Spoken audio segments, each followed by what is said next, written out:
Om Ajnanatimirandhasya Jnananjanishalakhaya Chakshurunmilitam Yena Tasmai Shri Gurave Namaha. Nama Om Vishnupadaya Krishna Presthaya Bhutale Srimate Bhaktivedanta Swamin Nitinamine. Namaste Saraswate Deve Gauravani Pracharine Nirvishesha Shunyavadi Paschatya Deshatarine. Jaya Shri Krishna Chaitanya Prabhu Nityananda Shri Advaita Gadadhara Srivasadi Gaura Bhakta Vrinda. Hare Krishna Krishna Krishna Hare Hare Hare Rama Rama Rama Hare Hare. Om Namo Bhagavate Vasudevaya Narayanam Namaskritya Naram Chaiva Narottamam Devim Saraswatim Vyasam Tato Jayamudirayet. In this session, we'll be discussing from the 7th verse of the 8th chapter of the first canto of Srimad Bhagavatam. Amantya Panduputramscha Shaine Yodhava Samyutaha Dvaipayana Adibhir Vipraihi Pujitai Pratipujitaha. The meaning of this verse is, Lord Sri Krishna then prepared for his departure. He invited the sons of Pandu after having been worshipped by the Brahmanas headed by Srila Vyasadeva. The Lord also reciprocated greetings. We should understand the historical incidents in the proper context, that Krishna came from Dwaraka in order to conduct the battle of Kurukshetra, and after the battle of Kurukshetra, Yudhishthira was enthroned as the emperor, and Krishna, having completed his mission in visiting Hastinapura, he is now preparing for his departure to return to Dwaraka. So, that is being described here, that Krishna prepared for his departure. And when he was leaving Hastinapura, the Brahmanas headed by Srila Vyasadeva worshipped Krishna. So that is explained by Srila Prabhupada in the purport. Apparently, Lord Sri Krishna was a Kshatriya and was not worshipable by the Brahmanas. The convention is Kshatriyas should worship Brahmanas. That is the Varnashrama division of the society, members of the society. But the Brahmanas present there in Hastinapura, headed by Srila Vyasadeva, all knew him, that is, knew Krishna, to be the personality of Godhead, and therefore they worshipped him. So they were not wrong in worshipping a Kshatriya. The Brahmanas were not wrong, because even though Krishna was playing the part of a Kshatriya, Krishna is the Supreme Personality of Godhead under all circumstances, at all times, in all places. This is the difference between Krishna's position and our positions in the material world. In the material world, everybody's position is a temporary, changeable position. Krishna's position as the Supreme Personality of Godhead is eternally a fact, no matter what activities are performed by Krishna. Krishna may perform the role of the chariot driver of Arjuna, but that does not make Krishna come down to a lower position. No, he does not come down in his position. His position remains the same, absolute. always the Supreme Personality of Godhead. That's how, even though he is seated on the chariot of Arjuna as the chariot driver, Sarathi, but still when Arjuna was perplexed, Krishna instructed Arjuna, and through Arjuna the entire human society. In the subject matter of Bhagavad Gita. So when he's speaking as Bhagavad Gita, he's speaking as the Supreme Lord. In fact, his actions, all his actions are performed in his original position only. He does not lose his position, even though he may assume a subordinate position, he may assume an equal position, but his position is unchanged. This is very important to understand for all of us.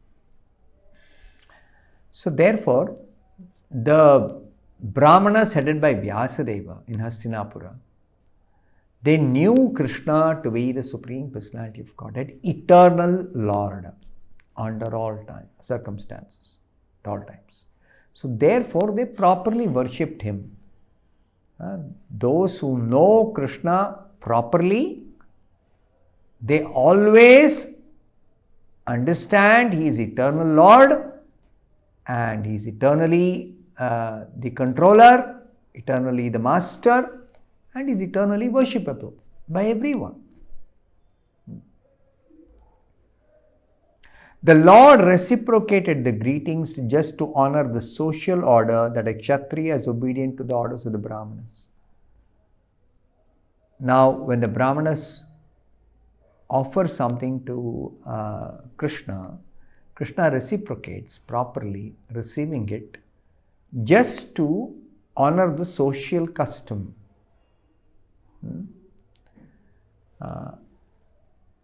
That a Kshatriya is obedient to the orders of the Brahmanas. That is social custom. Although Lord Sri Krishna was always offered the respects due the Supreme Lord from all responsible quarters, the Lord never deviated from the customary usages between the four orders of society. In the 4th chapter of Bhagavad Gita, Krishna says, Chaturvarnyam maya srishtam gunakarma vibhagashaha.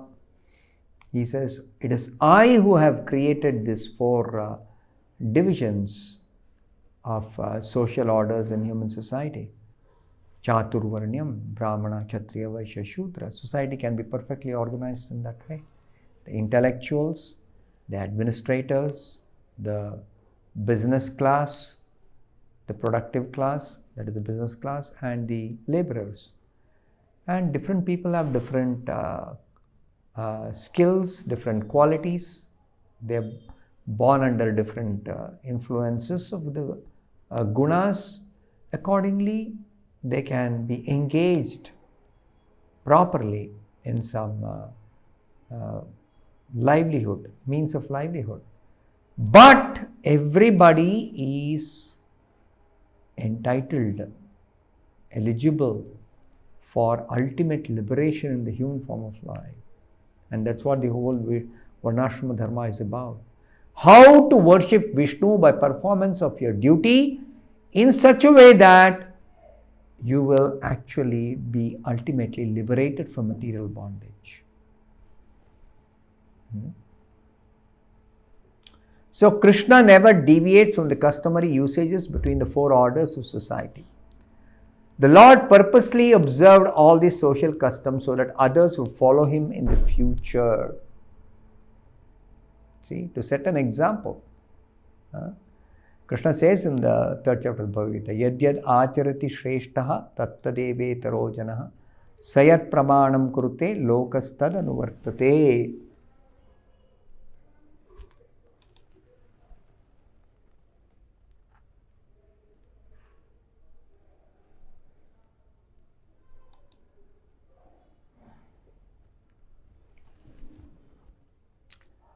Then in the next verse, the 8th verse, it is said here, Gantum krutamatir brahman dwarakam rathamastitaha upalebhe abhidhavantim Uttaram Bhaya Vihvalam. The meaning of this verse is, as soon as he seated himself on the chariot to start for Dwaraka, Krishna is seated himself. He's made preparations for his departure and he's seated on the chariot. He saw Uttara hurrying toward him in fear. Uttara is running towards Krishna in fear. Uttara is the wife of Abhimanyu, the daughter-in-law of Arjuna and Subhadra, whose son is Abhimanyu. Abhimanyu was killed in the battle of Kurukshetra. So Uttara was had lost her husband in the battle. So she was hurrying towards Krishna in fear. Now, Srila Prabhupada explains, in the purport, all the members of the family of the Pandavas were completely dependent on the protection of the Lord. Why? Because they are all pure devotees of the Lord. All the members of the family of the Pandavas. All of them are pure devotees of the Lord. And the symptom or characteristic of a pure devotee is complete dependence on the protection of the Lord. In fact, for anyone, there is no other protection outside the protection of Krishna. That's a fact. That's true for everybody, not just for the pure devotees. But pure devotees know this fact and they always seek shelter of Krishna's lotus feet, Krishna's protection. Because the members of the family of the Pandavas are completely dependent on protection of the Supreme Lord, therefore the Lord protected all of them in all circumstances. It was reciprocal. The Lord protects everyone, but one who depends completely upon Him is especially looked after by the Lord. The father is more attentive to the little son who is exclusively dependent on the father. The example is being given by Srila Prabhupada. Father has many children. The grown-up ones may not require as much care and attention and protection as much as the little one. So the little son who is exclusively dependent on the father is more attentive. Similarly, the pure devotees who are especially completely dependent upon him, the Lord is more attentive. And Uttara is one such pure devotee. And in the 9th verse, Uttara is telling the Supreme Lord, Uttaro vacha pahi pahi mahayogin deva deva jagatpate nanyam tvad abhayam pashye yatra mrityu parasparam. The meaning is that Uttara said, O Lord of Lords, Lord of the universe, you are the greatest of mystics. Please protect me, for there is no one else who can save me from the clutches of death in this world of duality. There is no one who can save me in this world of duality from the clutches of death. This world is called Mrityu-loka, a place where death is certain for everyone who takes birth. Krishna describes it in the Bhagavad Gita. Jatasya hi dhruvo mrityur dhruvam janma mritasya cha. For anyone who has taken birth in the material world, death is certain. That means this body, life in this body is going to come to an end. It is not going to be there forever. The soul is eternal, but the life in this body is not eternal. So that time comes when we have to quit the body, that is called death. So in this world of death, who can save anyone except Krishna? Nobody else can save. So therefore, Uttara is telling, please protect me, for there is no one else who can save me from the clutches of death. So therefore, the response of the Lord also will be described, and before that, Uttara's prayer is not complete. Why is she asking for protection? That will be explained in the next verse.